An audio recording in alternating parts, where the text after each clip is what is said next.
Bueno, muy bien, vamos a empezar la clase de biomecánica de tejido. El tejido que vamos a ver en esta clase es el cartílago.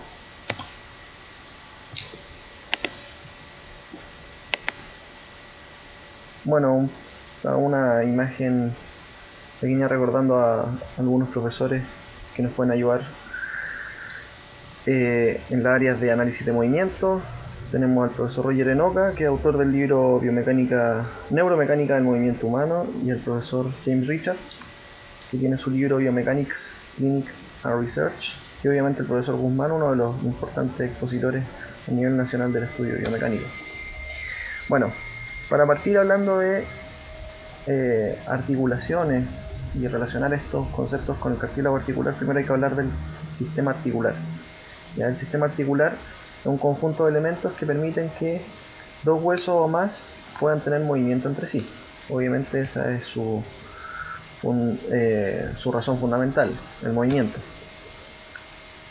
Bien, y las articulaciones son obviamente, ¿no es cierto?, este punto de unión entre dos tejidos óseos, los cuales no pueden tener, ¿no es cierto?, un contacto directo. Bueno, aquí también se hace referencia a que existen otros tipos de articulaciones a nivel corporal, como por ejemplo son las articulaciones de los dientes y otras, pero principalmente nos vamos a abocar a las palancas que tienen que ver con el movimiento en los segmentos óseos.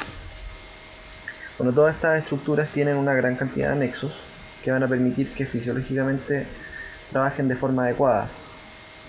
Lo principal es que todas estas estructuras están digamos, al servicio de la articulación y por lo tanto son todas necesarias. Cualquier disfunción de uno de los elementos a nivel articular va a llevar sin duda a un deterioro de la articulación o una pérdida de su función. Dentro de ellos los principales, ¿no es cierto? Bueno, en el caso de las articulaciones que son móviles, vamos a tener las articulaciones con líquido sinovial, que obviamente van a tener una cápsula sinovial. Vamos a tener algunos anexos en algunos casos, como por ejemplo la rodilla, la rótula y el cartílago, que es esencial. Vamos a ver ya para qué funciona. Desde el punto de vista de la clasificación, las articulaciones se pueden diferenciar en dos clasificaciones principales. La primera clasificación tiene que ver con su conformación. Esto es un tipo de clasificación estructural. En la clasificación estructural vamos a encontrar a modo general tres articulaciones de tipo fibrótico o fibrosas, que obviamente tienen tejido fibroso abundante, ¿ya? Y no poseen una cavidad articular. Las articulaciones cartilaginosas, en las cuales el punto de unión o el elemento de unión es de tipo cartilaginoso, por lo tanto tampoco poseen cavidad articular. Y las articulaciones sinoviales, que son las articulaciones que poseen mayor capacidad de movimiento, van a tener una serie de anexos y van a tener obviamente líquido sinovial, pero además, ¿no es cierto?, vamos a encontrar ligamentos, cápsula articular, bursas y otros.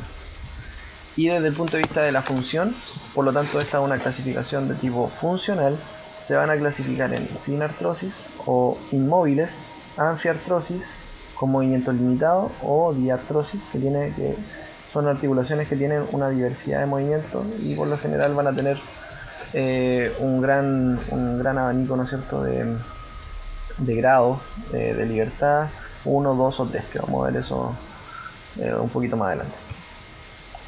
Bien, las articulaciones fibrosas son articulaciones que no poseen cavidad articular y los huesos se mantienen unidos por tejido conectivo.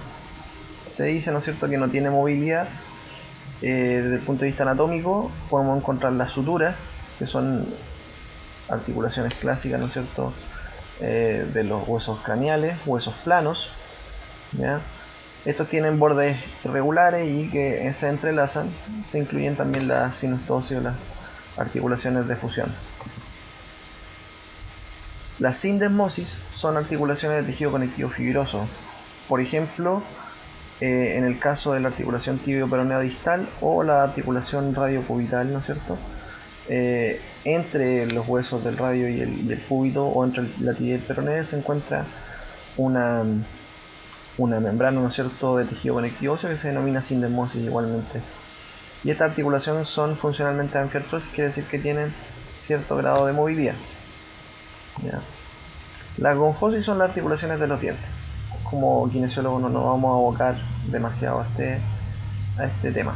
Ahora, dejar en claro algo, en general las articulaciones fibrosas, bueno, aquí estamos viendo distintos tipos de articulaciones, si bien las suturas craneales no poseen movimiento en base al nombre de la clasificación, que es una sinartrosis, la verdad es que se sabe que algún grado de movilidad existe, y esto también es variable porque, por ejemplo, en el caso de los niños menores, recién nacidos entre otros, sí vamos a encontrar movimiento en estas articulaciones.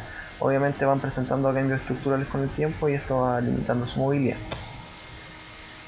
Las articulaciones cartilaginosas vamos a tener dos tipos: la sincondrosis, que son uniones de tejido cartilaginoso hialino, por ejemplo las que se dan entre la articulación de la primera costilla y el manubrio del esternón en los niños, que se osifican y después se terminan denominando sinostosis, y la sínfisis, que son articulaciones que tienen una capa cartílago interpuesto.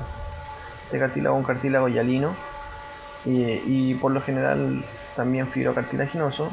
Podemos encontrar, por ejemplo, en la articulación de la sínfisis pubiana o en la articulación intervertebral. Van a tener cierto grado de movilidad. Entonces, la sínfisis púbica es una anfiartrosis, al igual que las articulaciones intervertebrales a nivel discal. Pero recordemos que las facetas articulares de la columna vertebral son de tipo biartrosis porque son articulaciones sinoviales. Bien, llegamos a las articulaciones que son más móviles, las articulaciones sinoviales. Estas articulaciones constan de, entre otras cosas, cavidad sinovial, cartílago articular, la cápsula articular, el líquido sinovial, los ligamentos accesorios, intracapsulares o extracapsulares, y los discos articulares o meniscos en algunos casos. Ya no todas las articulaciones van a poseer todos los elementos, pero sí todas van a poseer por lo menos una cavidad sinovial, van a poseer cartílago articular, cápsula articular, líquido sinovial y ligamento. ¿Ya? Bien, además podemos encontrar, ¿no es cierto?, dentro de los anexos, algunos que no aparecen mencionados acá, por ejemplo son las bursas o algunos paquetes grasos como la grasa de Hoffa. Considerar siempre cuando veamos rodilla que la grasa de Hoffa no es una bursa, es un paquete de grasa, ¿ya? Es una almohadilla adiposa articular. Dentro de los tipos de articulaciones sinoviales tenemos las planas o artrodias. ¿Ya? Estas constan de un solo plano de movimiento y se mueven en planos de deslizamiento, ¿ya? Por ejemplo la esternocostal o la costovertebral. Las articulaciones en bisagra o trocleares, que se mueven con un grado de libertad, ¿ya? Esto es solo un eje y permiten, por lo general, ¿no es cierto?, flexión y extensión. No vamos a entrar en detalle, digamos, de si el codo es una articulación que permite solo flexo-extensión, porque eso lo vamos a ver después en la biomecánica articular por segmentos. Obviamente hay anexos articulares, etcétera, pero a modo general la rodilla, por ejemplo, es una articulación que realiza principalmente flexo-extensión, aunque sabemos que tiene rotación. El codo realiza flexo-extensión principalmente.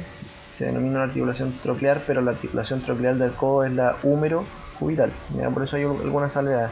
Esto está extraído de libros de anatomía que son poco específicos en términos de la descripción de los contenidos. ¿Ya? Eso lo vamos a ir revisando con el tiempo. En pivote o trocoides son articulaciones uniaxales que facilitan la rotación. Y aquí tenemos la articulación atlanto-axoidea. Obviamente la articulación del atlas con el axis, ¿no es cierto?, donde el diente articula con el atlas.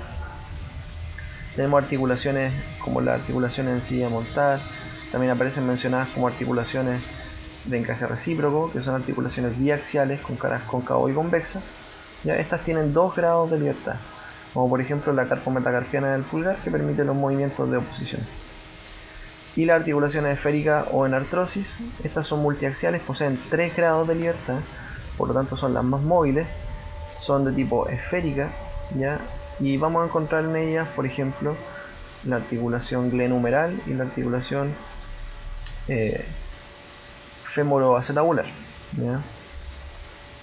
Se me están quedando las condilia o la condiloartrosis, que son articulaciones de tipo biaxial, por lo tanto poseen 2 grados de libertad, ¿ya?, en los planos sagital y coronal. y en esta encontramos las articulaciones de los nudillos, las metacarpofalángeas. Y hay algunos gráficos, ¿no es cierto?, articulares que explican el movimiento de cada una. Estos se supone que son conocimientos que se realizan también en anatomía, por lo tanto no vamos a entrar en grandes detalles. Recordemos que los ejes de movimiento tienen relación con los grados de libertad de la articulación, y en la clase de osteocinemática ya vimos cómo se describían, ¿no es cierto?, los movimientos osteocinemáticos en relación a ejes o a distintos tipos de ejes. Aquí tenemos mencionado, ¿no es cierto?, la estructura desde el punto de vista esquemático, las articulaciones esferoides con sus 3 grados de libertad. Esto viene siendo un grado de libertad: la rotación, la abducción y la aducción, y la flexión y extensión. Aquí tenemos una imagen de una articulación sinovial con la mayoría de sus anexos. Son articulaciones bastante complejas, como podemos ver hay algunos que no están completamente mencionados: la vaina sinovial, ¿no es cierto?, la cavidad articular, con sus almohadillas grasas, y bursas también, ¿no es cierto?, o bolsas sinoviales.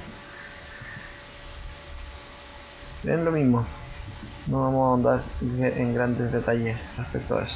Aquí tenemos una tabla bastante útil, ¿no es cierto?, que nos ayuda a recordar los movimientos de cada articulación y qué tipo de articulaciones son, según tejido, articulación y movimiento. Y algunos movimientos de las articulaciones sinoviales. Esto es más que nada para que puedan hacer un repaso. Existen movimientos especiales también, ¿no es cierto? Por ejemplo, los movimientos de elevación, descenso, antepulsión, retropulsión, retracción e inversión, entre otros, que no aparecen mencionados clásicamente dentro de los movimientos de las articulaciones por descripción, ¿no es cierto? Más bien, cuando hablamos de los movimientos por descripción, estamos refiriéndonos a movimientos angulares como la flexo-extensión, extensión, abducción, aducción, circunducción, etc. ¿Ya? Así que bueno, echarle un ojo más que nada a esto, porque nos vamos a encontrar en la revisión de cada uno de los segmentos articulares con nombres distintos para algunos movimientos. Por ejemplo, en el caso del sacro encontramos la nutación, ¿ya?, y la contranutación, entre otros. Bueno, el tema que nos convoca principalmente, estamos en biomecánica de tejido. De lo anterior, considerar más que nada las clasificaciones y alguna que otra cosa que es básica. Se supone que estos son contenidos de anatomía bastante generales que ya deberíamos manejar, ¿no es cierto?, a cabalidad en segundo año. Cartílago articular. Bueno, el cartílago articular, esta estructura, ¿no es cierto?, anexa al hueso, la cual está compuesta histológicamente por condrocitos, ¿ya?, y obviamente, ¿no es cierto?, material o matriz orgánica. ¿Ya? La matriz orgánica tiene un porcentaje importante de colágeno y proteoglicano. Acuérdense, los proteoglicanos son estas proteínas que ayudan a retener el agua y le otorgan, por lo tanto, esta estructura, ¿no es cierto?, a los tejidos, que permite que estén bien hidratados. Son proteínas hidrofílicas, ¿no es cierto?, que tienen principalmente una unión de una proteína con grupos de disacáridos en cadena. Estos disacáridos tienen una alta afinidad por agua, ¿ya? La pérdida de los proteoglicanos en la mayoría de los tejidos significa deshidratación del tejido, y el agua participa, ¿no es cierto?, a través de sus propiedades mecánicas en la mantención de la indemnidad estructural de los tejidos. Obviamente la turgencia de los tejidos, la capacidad que tengan estos de deformarse, va a depender de su contenido hídrico. En el caso particular del cartílago, el cartílago es uno de los tejidos que posee mayor cantidad de agua dentro del cuerpo, ¿ya? Además va a incluir sales inorgánicas y pequeñas cantidades de otras proteínas matriz, como son glicoproteínas y algunos lípidos. Las redes de colágeno van a establecerse en forma de arco. Eso lo vamos a ver en una imagen un poquito más adelante. Y van a darle, ¿no es cierto?, también resistencia estructural al tejido, que si nos fijamos está ordenado de varias maneras. Eso dependiendo del tipo de zona en la cual nos vamos a encontrar. Por ejemplo, en la zona 1, estos condrocitos, ¿no es cierto?, están ubicados de manera longitudinal, ¿ya? Están ubicados formando una red que va, por decirlo así, en sentido del tejido óseo. hacia lo largo, ¿ya? Y en la zona 2, 3 y 4 vamos a encontrar que estos se disponen en forma de arcos, ¿ya? Una especie de arco gótico. Y fijémonos acá abajo, existe una unión, ¿no es cierto?, en la zona, en la última zona, ¿no es cierto?, en la zona 4, en la cual estos se encuentran relativamente aislados y están unidos al tejido óseo, ¿ya? Esta es la región comunicante en la cual el tejido cartilaginoso va a poder, ¿no es cierto?, obtener ciertos nutrientes a partir del tejido óseo y va a transmitirlo hacia las regiones cartilaginosas que se encuentran un poquito más hacia arriba. Un pequeño repaso de los tipos de cartílago que existen. Existe el cartílago hialino. Este cartílago está formado principalmente por colágeno tipo 2 y obviamente, ¿no es cierto?, posee condrocitos. Existe también pericondrio y se encuentra de forma abundante en el cuerpo, ¿no? Se encuentra en las costillas y en las articulaciones. Y también podemos encontrar el cartílago nasal en la tráquea y en los bronquios. Este es el cartílago articular por excelencia. El cartílago fibroso o fibrocartílago es una forma de transición entre tejido conectivo denso y cartílago hialino. Estamos hablando de conectivo denso, o cuando hablamos de tejido fibroso es un tejido más bien similar al de los ligamentos. Entonces vamos a encontrar algunas diferencias. El tejido cartilaginoso, por lo general hialino, ¿no es cierto?, tenía colágeno principalmente tipo 2. Cuando hablemos de tejidos fibrosos vamos a encontrar un predominio de colágenos tipo 1. ¿Ya? Esto lo vamos a notar también cuando analicemos el disco intervertebral en las clases de columna, ¿ya? De hecho, este tejido fibroso, ¿no es cierto?, se encuentra, como aparece escrito acá, en el disco intervertebral, ¿ya? Y también en el borde articular. ¿Por qué? Porque muchas articulaciones, cuando completan, ¿no es cierto?, su estructura, digamos, a nivel de los extremos, empiezan a pasar de transiciones entre tejido cartilaginoso hacia tejido ligamentoso. Y en esa zona encontramos este fibrocartílago, ¿ya? Por ejemplo, en los discos articulares y en los meniscos. Y también en las inserciones de los ligamentos y tendones, principalmente hacia el pericondrio, que es una región, ¿no es cierto?, de tejido conectivo de colágeno que rodea al tejido cartilaginoso. Y el cartílago elástico, también formado por colágeno tipo 2, pero que además tiene fibras de elastina, existe en el pericondrio y forma algunas estructuras especiales como son la epiglotis, el cartílago corniculado Santorini, parte de la laringe, ¿no es cierto?, parte del metaacústico, las trompas de Eustaquio, entre otros. ¿Ya? Este tejido principalmente lo vamos a encontrar también en el pabellón de la oreja y bueno, en general no reviste tanta importancia desde el punto de vista articular porque no se encuentra de forma digamos, masiva en los cartílagos articulares. Entonces el cartílago propiamente tal lo vamos a encontrar, cartílago articular con colágeno tipo 2, ¿no es cierto? Este colágeno por lo general se encuentra en estructuras que están bien hidratadas, tiene esta forma de fibrillas finas de día 20 nanómetros y va, ¿no es cierto?, a asociarse también en algunos casos de colágeno tipo 1 pero en menores cantidades, y está constituido por 3 cadenas alfa, ¿ya?, que es sintetizado a partir del condroblasto y su función principal es la resistencia a la presión intermitente. Bueno, en algunas clases de fisioterapia vamos a ver más detalles sobre la estructura del colágeno, ya que ahí vamos a analizar las funciones que tienen algunos equipos de fisioterapia respecto a su acción a nivel del fibroblasto, pero aquí nos interesan más las características estructurales.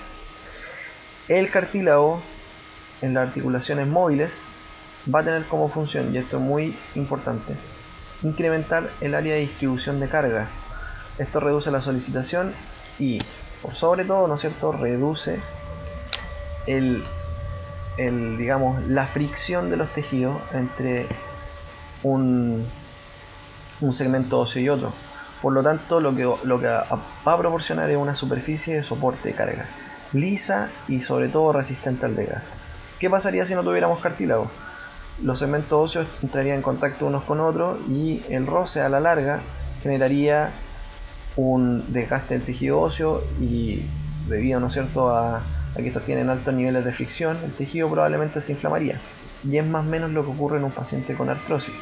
Si nosotros analizamos un paciente que tiene artrosis, una de sus características principales es la rigidez matinal que cede durante digamos, las primeras horas de la mañana debido al movimiento. ¿A qué se debe esto? Básicamente que el cartílago articular, ¿no es cierto?, se encuentra desgastado, por lo tanto vamos a encontrar irregularidades en él que hacen que las superficies ya no tengan esta carga lisa, ¿no es cierto?, y resistente al desgaste, sino que vamos a encontrar superficies que son rugosas y que al entrar en contacto unas con otras generan altos índices de fricción, por lo tanto al paciente le genera molestia y le genera dificultad a iniciar el movimiento. ¿Ya? El movimiento genera calor, si lo recordamos bien, y eso hace que el líquido sinovial junto a las estructuras del cartílago modifiquen sus propiedades y se vuelvan más viscosos. Por lo tanto el paciente cede durante la mañana y va a poder, ¿no es cierto?, iniciar el movimiento con mayor facilidad. Aquí tenemos un ejemplo de digamos de daño articular, como es la condromalacia. La condromalacia es una etapa previa, ¿no es cierto?, a la artrosis. Normalmente el diagnóstico más típico de condromalacia lo vamos a encontrar a nivel del cartílago de la patela, que es el más grueso o uno de los más gruesos del cuerpo y que tiene contacto, ¿no es cierto?, con esta porción anterior del fémur. Entonces la condromalacia es un reblandecimiento del cartílago articular y se da, ¿no es cierto?, a partir de la pérdida de las propiedades mecánicas normales de la patela, por lo general debido a procesos de desgaste o a compresión excesiva. Aquí en el dibujo no aparece de forma azarosa, ¿no es cierto?, el hecho de que el cartílago se nota con bordes irregulares y también un poco más rojo de lo normal. ¿Ya? ¿Por qué más rojo de lo normal? Porque cuando un tejido se daña, el cuerpo lo que va a tratar de hacer es regenerarlo o tratar de devolverle su condición de normalidad, y el único mecanismo que tiene es la inflamación. Pero la inflamación requiere de digamos de sangre para poder, ¿no es cierto?, para poder funcionar, para poder ocurrir. Entonces lo que va a ocurrir es que estos tejidos se van a inflamar y tejidos que normalmente son avasculares se vuelven vasculares y facilitan los procesos inflamatorios. Bien, considera entonces que la patela es el tejido que tiene, o sea, el hueso que tiene, ¿no es cierto?, el cartílago más prominente. Cuando nosotros observamos una radiografía patelar, existe una toma que es la radiografía apical. Esa radiografía apical nos permite notar que existe una diferencia de espacio, ¿no es cierto?, importante entre la patela y el fémur, y eso se da que el cartílago es bastante grueso. Aquí tenemos una imagen de un cartílago articular normal de patela respecto al cartílago del fémur, y si lo ven es una superficie lisa, ya completamente libre de porosidades y rugosidades. Esto en un paciente con artrosis se ve de color rojizo o amarillento debido a básicamente los procesos inflamatorios. Si nosotros tuviéramos que asimilar el cartílago articular con algunos otros materiales, y de hecho son parte de los materiales que se utilizan dentro de los procesos de reemplazo articular, como son la artroplastía, el cartílago articular viene a parecerse bastante a la cerámica, ¿ya? ¿Por qué motivo? Porque tiene esta superficie, ¿no es cierto?, extremadamente lisa, que tiene, como ya lo habíamos mencionado, ¿no es cierto?, la función de proporcionar una superficie de carga lisa y resistente al desgaste. Si bien el cartílago tiene que tener capacidad de comprimirse debido a las cargas que se somete, ¿no es cierto?, a las cuales está sometido día a día, su función principal no es la de funcionar como un amortiguador, ¿ya?, sino que de distribuir las cargas. No nos serviría el cartílago si funcionara como una esponja, para entenderlo de esa manera. Si el cartílago se comprimiera y perdiera parte de su volumen cada vez que se ve solicitado, no tendría las propiedades mecánicas que tiene y que se necesitan. Entonces tiene que quedar claro que también este tejido tiene que ser bastante resistente, porque no es un tejido altamente deformable. De hecho presenta algunas características que hacen que por naturaleza propia no quiera eliminar su líquido o el agua que contiene, ¿no es cierto? Entonces recordemos esta imagen, que es una imagen de un cartílago sano, ya, para que lo tengan siempre presente, y cómo debería encontrarse una articulación en condiciones normales. Algunas cosas respecto a la histología del cartílago. El cartílago se encuentra constituido por una unidad, ¿no es cierto?, funcional, así como en el tejido óseo se denominaba ostión o ostiona, ¿no es cierto? Aquí se va a denominar condrón, ¿ya? Es una cosa bastante particular en la cual, ¿no es cierto?, el cartílago ahora se va a encontrar embebido en una red de colágeno, y alrededor de él principalmente vamos a encontrar, ¿no es cierto?, matriz celular amorfa, ¿no es cierto?, constituida por glucosaminoglicanos, que ya lo hablamos, ¿no es cierto? Estos retienen el agua y le dan solidez al sistema. Si no tiene agua, el cartílago, el sistema se vuelve poco sólido, o sea, se va a volver deformable y por lo tanto va a ser más fácil que el roce y las cargas generen deformaciones y puedan romper las fibras colágenas que se encuentran constituyendo, ¿no es cierto?, al condrón y al cartílago propiamente tal, y bajo presión el sistema se comprime, ¿ya? Aun cuando está mencionado acá, ¿no es cierto?, que se comprime, recuerden que el agua como tal va a evitar que esto llegue, ¿no es cierto?, a niveles importantes que puedan generar daño al cartílago, y vamos a ver por qué, ¿ya? Como le había mencionado también, en alguna de sus fases, ¿no es cierto?, el cartílago está formado por arcos o columnas de carácter tipo arco gótico, ya que son característicos de las fibras de cartílago. Ya, estas son mallas de colágeno que se encuentran soportando la zona 1, que es la zona que vemos acá, ¿no es cierto?, donde se encuentran los condrocitos, ¿no es cierto?, ubicados de forma longitudinal, y esta superficie es probablemente la más lisa, ¿no es cierto?, y también un poco hidrofílica del cartílago y que tiende a retener una pequeña película de agua sobre su estructura. Lo vamos a ver dentro de los mecanismos de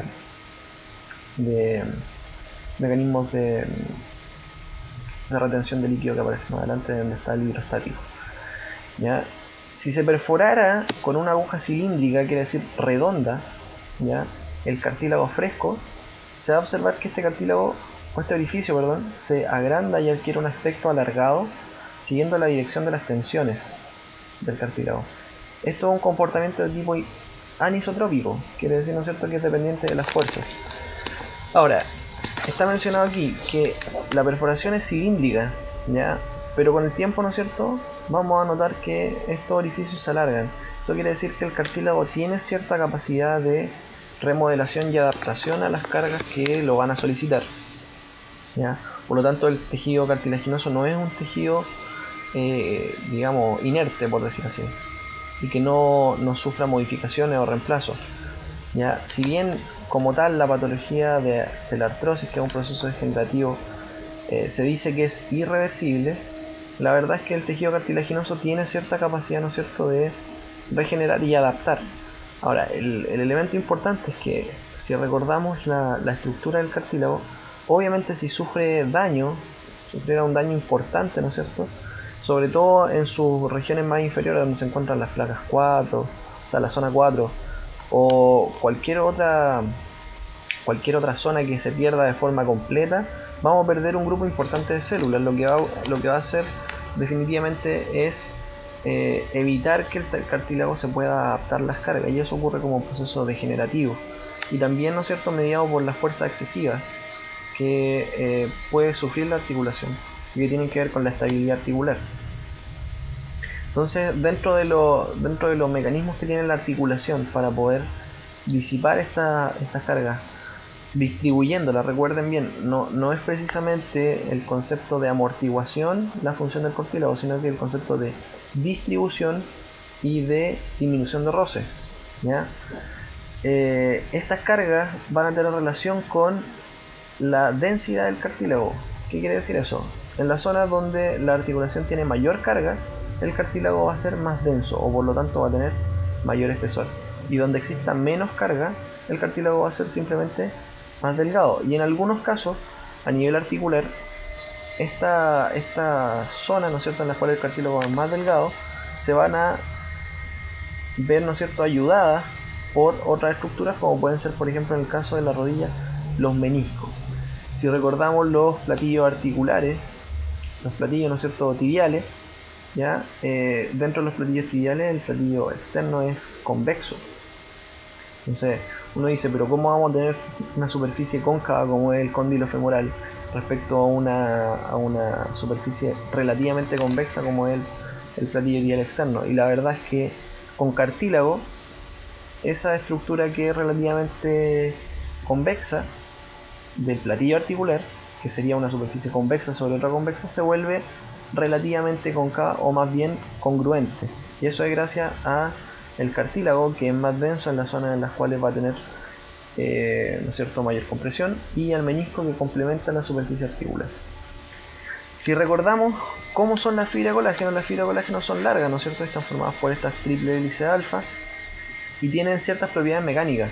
Por ejemplo, son rígidas y fuertes en tensión, pero son débiles y deformables, ¿no es cierto?, fácilmente a la compresión. ¿Qué quiere decir eso? Que si nosotros comprimimos el cartílago articular, el colágeno se va a volver, por decirlo así, laxo, ¿ya? Y al volverse laxo, se va a perder de forma importante la tensión intrínseca del cartílago articular, y este va a perder sus capacidades a modo conjunto. No quiere decir que el colágeno sea más fácil digamos, de romper exclusivamente a través de fuerzas compresivas. O sea, si yo tomo una fibra de colágeno y acerco sus dos cabos, ¿no es cierto?, lo que va a ocurrir es que esta fibra de colágeno simplemente se va a volver laxa, no se va a romper. Ahora, si tomo una fibra de colágeno y la estiro, lo que va a ocurrir es que se va a tensionar, y si yo supero el nivel de tensión que es capaz de soportar, se va a romper. Pero a nivel de la estructura compuesta del cartílago articular, lo que ocurre si yo comprimo la fibra de colágeno es que estas, al volverse más débiles y deformables, van a hacer que esta estructura pierda, ¿no es cierto?, su turgencia, su nivel de tensión intrínseco, y se empieza a volver una estructura que se deforma, ¿no es cierto?, y que se amortigua. Y eso es una pérdida de sus capacidades biológicas propias, ¿no es cierto?, en las cuales nosotros necesitamos que sea fuerte, resistente, para poder, ¿no es cierto?, disipar y distribuir las cargas, y sobre todo para que la superficie sea lisa. Si la superficie fuera lisa y además deformable, ¿no es cierto?, ya pierde esa capacidad mecánica que le permite disipar las fuerzas de fricción entre tejido articular de un segmento óseo y de otro segmento. El cartílago articular, bajo compresión, bajo altos niveles de compresión, va a sufrir deformación. ¿Ya? ¿Cuándo ocurre esta deformación? Esta deformación ocurre cuando nosotros realizamos actividades cotidianas: caminar, saltar, correr, ¿no es cierto?, etcétera. Y la articulación funciona en cierta forma como un componente hidrostático cerrado. Ya habíamos visto, ¿no es cierto?, lo que pasaba en el tejido óseo, que también dijimos que se comportaba como una especie de lata, ¿no es cierto?, de refresco, en la cual el cascarón era duro y al interior tenía agua. Y el agua, si recordamos desde el punto de vista físico, su propiedad principal es, o una de sus propiedades principales, es el hecho de que es incompresible. Entonces lo único que puede hacer el agua es difundirse. Bueno, en este caso el cartílago articular lo que va a intentar, ¿no es cierto?, a través de su estructura, si recuerdan, también teníamos, ¿no es cierto?, en la zona 1 fibras colágenas que iban en una dirección distinta a la que iban en la zona 2 y 3, va a intentar retener el agua, ¿ya? El cartílago no quiere perder el agua, porque si pierde el agua, lo que va a ocurrir es que se deforma, ¿no es cierto?, y va a perder sus capacidades. Pero este proceso es un proceso que tiene que ocurrir. ¿Por qué motivo? Porque en la mañana usted se levanta, tiene que caminar, tiene que realizar sus actividades, va a tener que correr, etc. Y va a aumentar la presión intraarticular. Entonces esa presión intraarticular lo que va a producir es deformación del tejido óseo, y va a hacer que exista un flujo, ¿no es cierto?, de líquido y nutrientes hacia el líquido sinovial debido a la carga propiamente tal, ¿ya?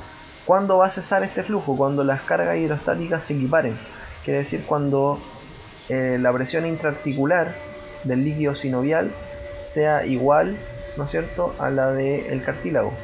Si es mayor la del líquido sinovial, lo que va a ocurrir es que el cartílago ¿no es cierto?, va a recibir líquido, y si es menor, lo que va a ocurrir es que la célula, ¿no es cierto?, y el cartílago van a liberar hacia el líquido sinovial parte de su contenido hídrico, ¿ya?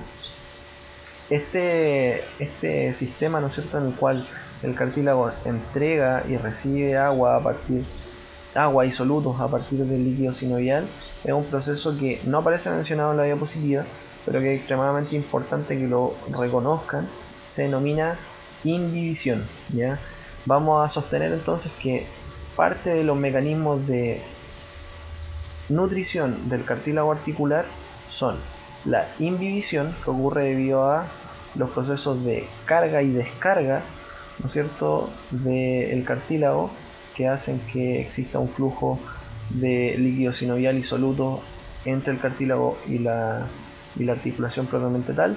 Y el segundo mecanismo que tiene el cartílago para nutrirse es a través de su región basal, en la cual se une con el tejido óseo.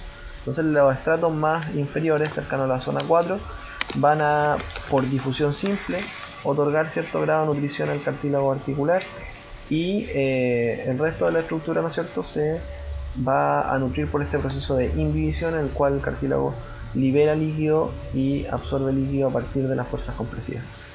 Otro elemento importante, cuando nosotros o en qué momento los cartílagos, ¿no es cierto?, y las articulaciones se descomprimen.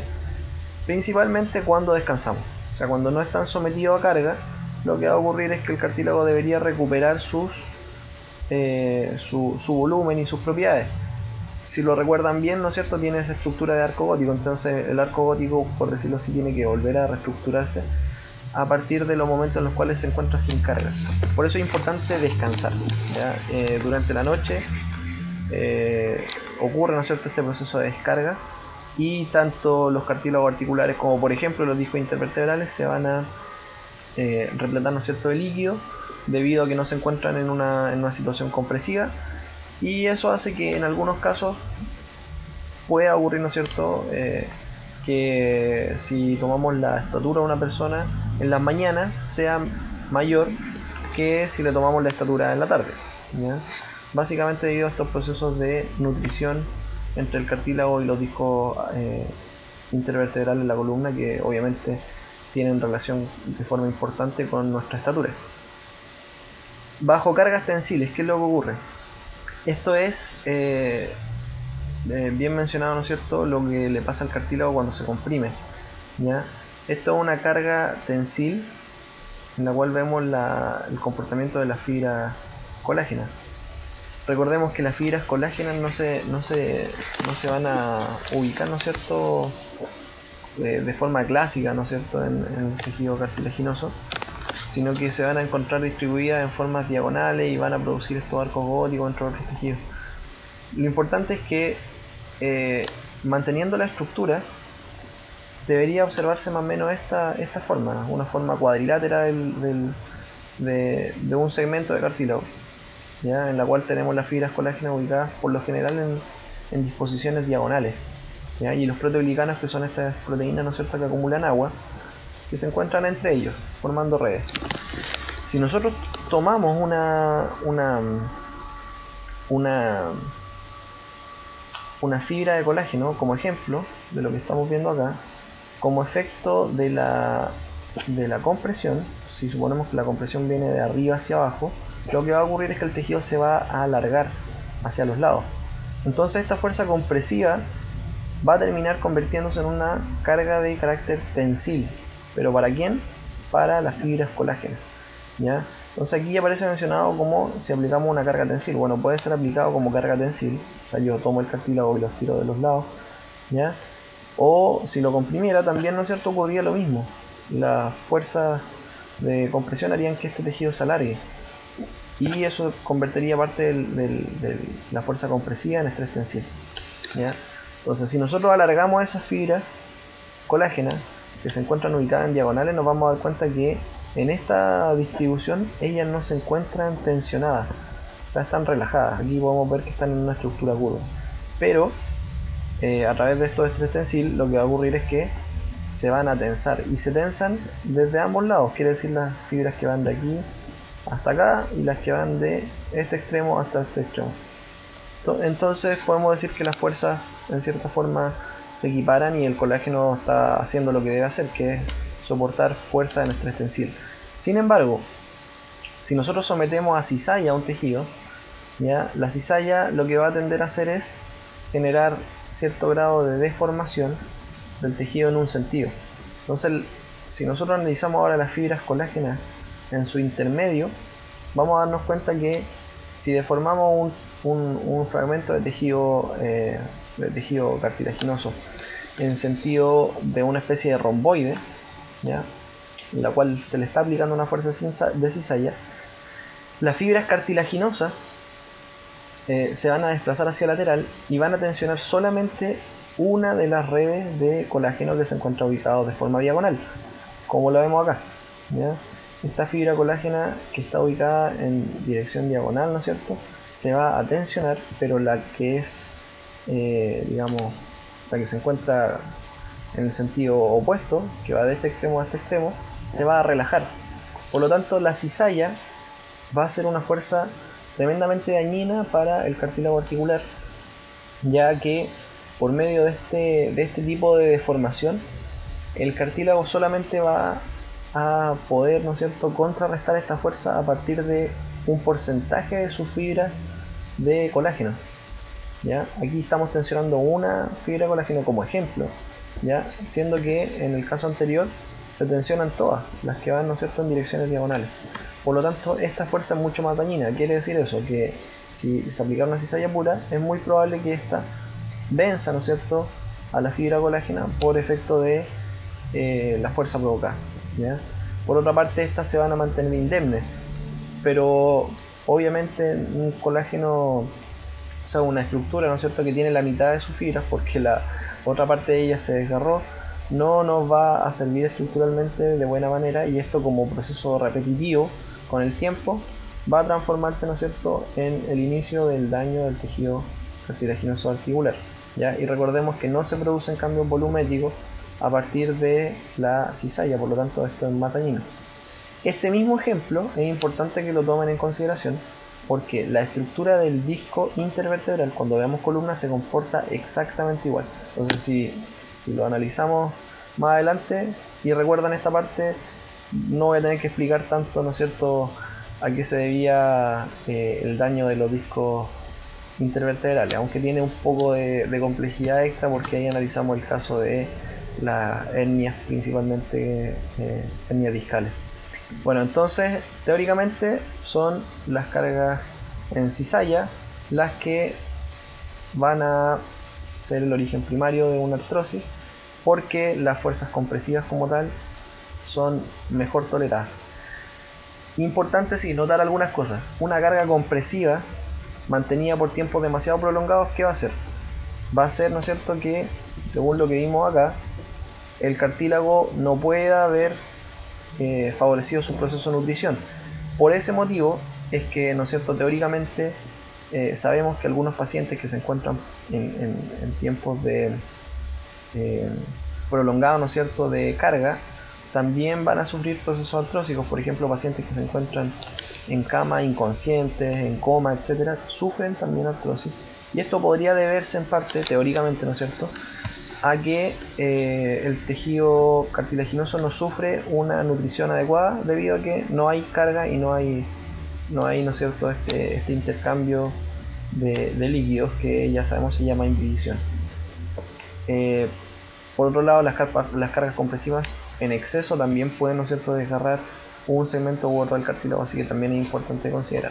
Pero para efectos primarios, la cizalla pura, ¿no es cierto?, es, o pareciera ser, la causa primaria de los procesos de artrosis. ¿Dónde nosotros vamos a observar cizalla o qué tipo de movimientos vamos a observar cizalla? Básicamente cuando la articulación sea muy inestable, quiere decir articulaciones extremadamente hipermóviles, que se mueven demasiado, ¿ya?, y que tienen movimientos de deslizamiento excesivos, además de compresión. Quiere decir que se comprime esto y además se desplaza el cartílago hacia el lado.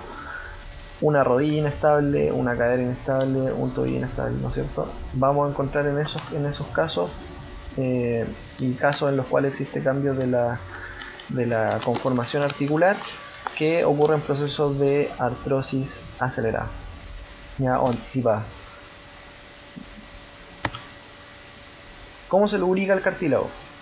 Vamos a tener tres mecanismos.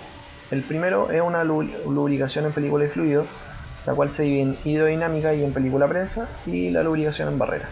Entonces, en película fluido tenemos esta hidratación hidrodinámica, que es el caso A, ¿ya?, en la cual ocurre lo que le había mencionado. Si el cartílago, ¿no es cierto?, genera carga y movimiento por un lado, van a haber diferencias de presión, y esto va a facilitar que ocurra movimiento dentro del líquido sinovial, y este líquido sinovial también, debido a las cargas, pueda después ingresar al cartílago articular debido a la carga y el movimiento, a través de esta lubricación de película prensa, ¿no es cierto? Si hay carga y movimiento y las presiones aumentan, va a salir líquido, y si sale, o sea, si la presión del líquido sinovial interarticular, ¿no es cierto?, va a ser más fuerte, va a ocurrir que este líquido entre. En términos generales, lo que estamos mencionando acá es el proceso de imbibición, ¿ya? Pero biomecánicamente lo dividimos en los procesos de lubricación hidrodinámica y película prensa. Y la lubricación en barrera, que tiene relación con la superficie del cartílago articular, ¿ya? Esta lubricación en barrera se da debido a las características de la glicoproteína. Ahí tenemos la proteína, ¿no es cierto? Y estos son los disacáridos que van a acumular agua. Y si pensamos en dos cartílagos articulares, de una articulación y de otra, esta proteína, ¿no es cierto?, va a ayudar a que el contacto sea básicamente entre tejidos que tienen agua. Por lo tanto, va a funcionar como una especie de elemento de lubricación y va a disminuir el roce a niveles mínimos. El roce interarticular, ¿no es cierto?, una articulación sana, es extremadamente bajo, ¿ya? Difícil de obtener algo como eso por medio artificial. Respecto a la articulación, otra cosa importante: los nervios que inervan las articulaciones, por lo general también inervan músculos, ¿no es cierto?, y otras estructuras. Aquí tenemos un esquema de, digamos, algún nervio, ¿no es cierto?, que va a ir hacia la articulación y va a inervar la articulación propiamente tal, los tendones, parte de los músculos, la cápsula articular, ¿no es cierto?, entre otros. Sin embargo, ¿ya?, es importante notar que la articulación en sí, el cartílago articular, más bien dicho, no se encuentra inervado, ¿ya?, no tiene inervación. Por lo tanto, la inervación de la región articular se encuentra dada por las estructuras articulares, que son la cápsula articular, el tejido óseo subcondral y los anexos a la articulación, como son los músculos y los tendones. Esta inervación es la base de la propioceptividad. ¿Y qué es la propioceptividad? La propioceptividad es la cualidad que tiene el cuerpo humano de poder, ¿no es cierto?, reconocer la posición y los niveles de carga en tensión, compresión y otras a las cuales se encuentran sometidas las estructuras del cuerpo humano. Si nosotros evaluamos la propioceptividad desde el punto de vista clínico, lo vamos a hacer pidiéndole al paciente que cierre los ojos y colocando, por ejemplo, un brazo, la mano en alguna posición. Si el paciente se da cuenta o es capaz de reconocer la posición en la cual hemos dejado su articulación, quiere decir que tiene cierto grado de propioceptividad, o sea, sabe en el fondo cuál es la posición de su articulación en el espacio, ¿ya?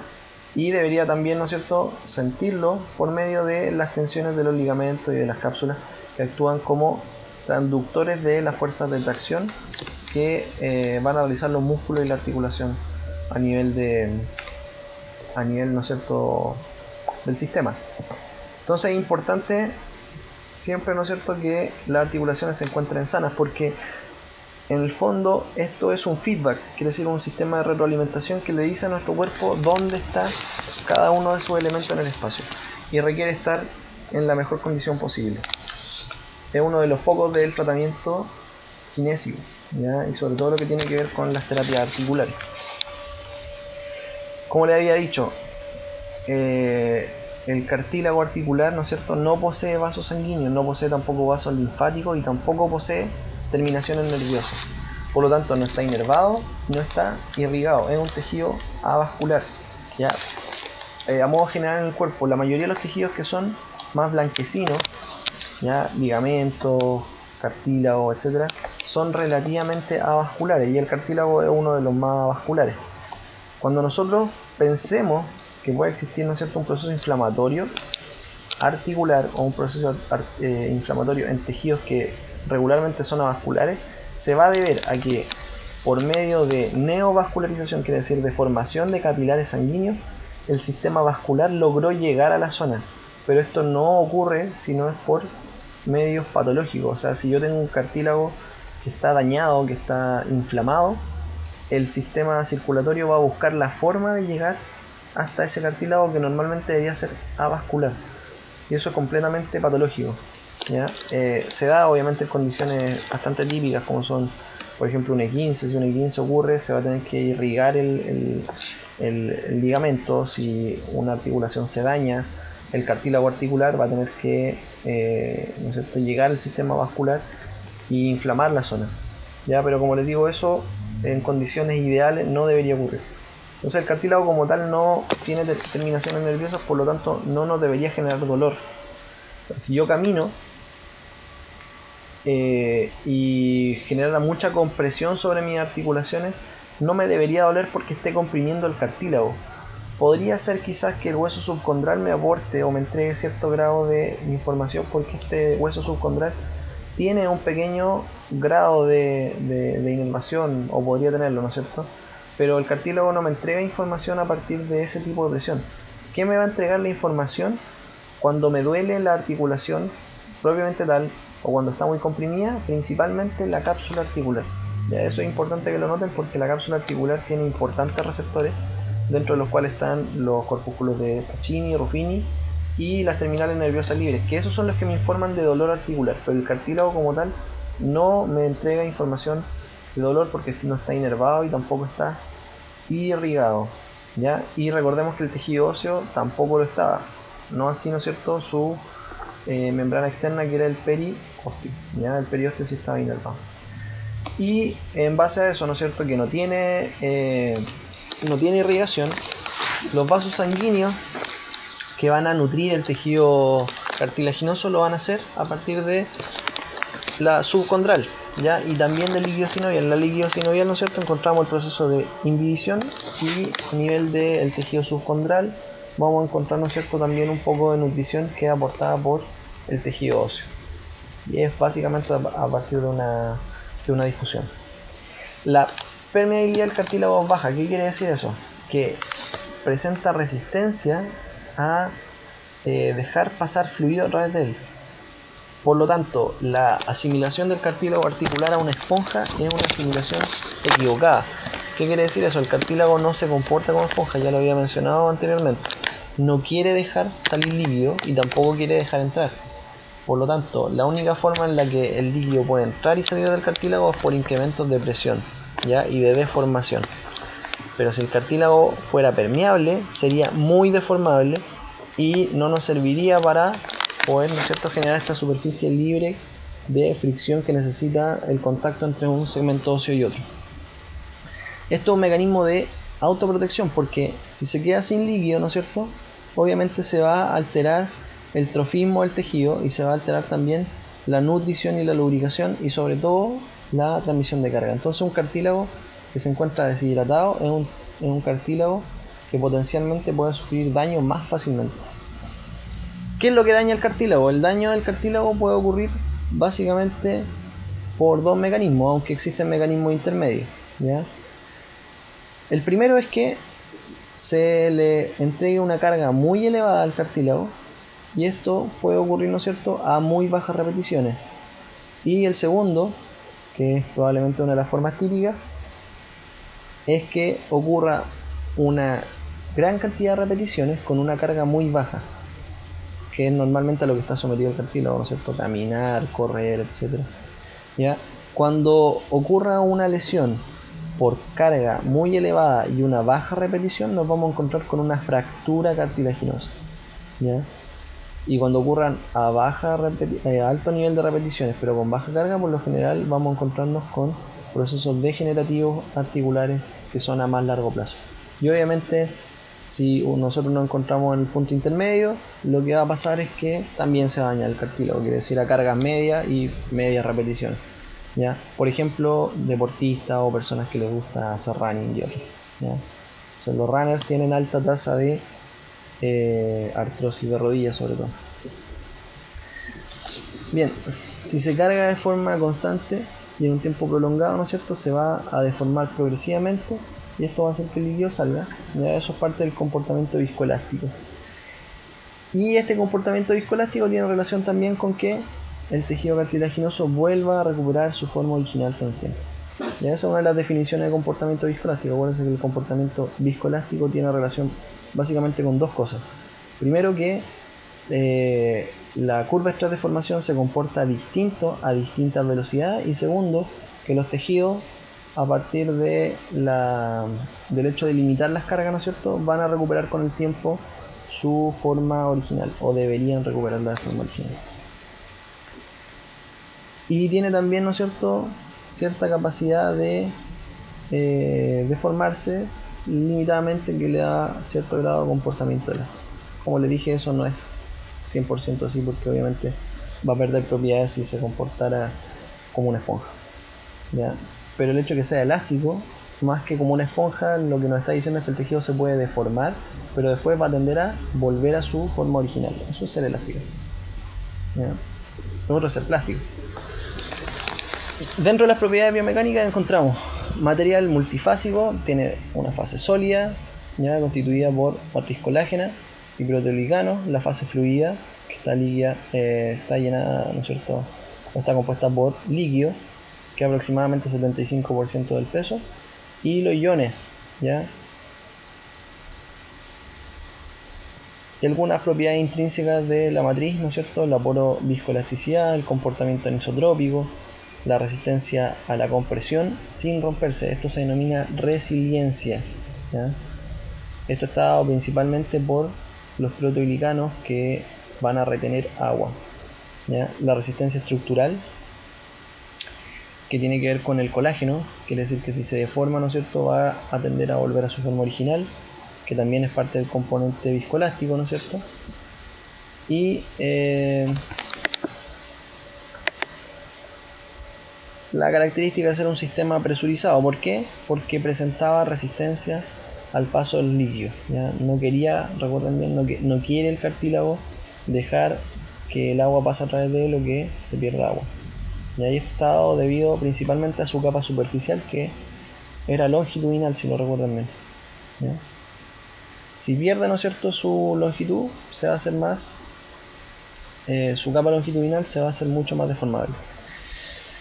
Bien, la resistencia friccional está, ¿no es cierto?, por esta matriz sólida porosa impermeable, ¿ya?, donde encontramos en la zona superficial, que es del 0 al 20, ¿no es cierto?, esta zona longitudinal que tiene una gran celularidad, y donde ocurre, ¿no es cierto?, este componente hidrofílico también del cartílago, que permite que esta sea una superficie lisa y evite el roce. Por lo tanto tiene que ser muy lisa, ¿ya? Y también presuriza el sistema cartilaginoso, ¿no es cierto? Ahora, dentro del proceso de daño, fíjense bien lo que puede ocurrir, ¿ya? Tenemos aquí mecanismos de cizalla. En los mecanismos de cizalla, ¿qué es lo que iba a pasar, ¿no es cierto? Íbamos a perder algunas fibras de tejido colágeno debido al exceso de tensión específico, ¿no es cierto?, de una zona cartilaginosa, ¿ya? Y de estas fibras colágenas que se iban a tensar unilateralmente. Entonces lo que va a pasar es que el cartílago se va a volver irregular, y al volverse irregular pierde, ¿no es cierto?, esta zona superficial, ¿ya?, que es la que le da la resistencia para evitar el paso de líquido, y también le da la capacidad de mantener su componente hidrostático con una presión, ¿no es cierto?, de agua, que evite su deformación. Y obviamente, si se rompe o si se daña, se fractura, lo que va a ocurrir es que se va a volver una superficie irregular, y además una superficie que va a favorecer mucho la fricción. Por lo tanto, un daño articular pequeño es propiciador, ¿no es cierto?, de que esta fractura articular vaya aumentando con el tiempo hasta que se vuelve una anatomía patológica macroscópica observada en artrosis, en la cual incluimos también daño del tejido subcondral, quiere decir que se daña ya el hueso. Y a partir de eso inician procesos inflamatorios que van a ir dañando la articulación más y más y más y más con el tiempo, ¿ya? Es importante, ¿no es cierto?, cuidar la articulación. Bien, fin de la presentación. Eso ha sido cartílago. Aquí espero que haya sido una clase provechosa. Creo que me extendí un poco más de lo que tenía pensado, pero todo aporta, ¿ya? Recuerden estudiar bastante y nos vemos.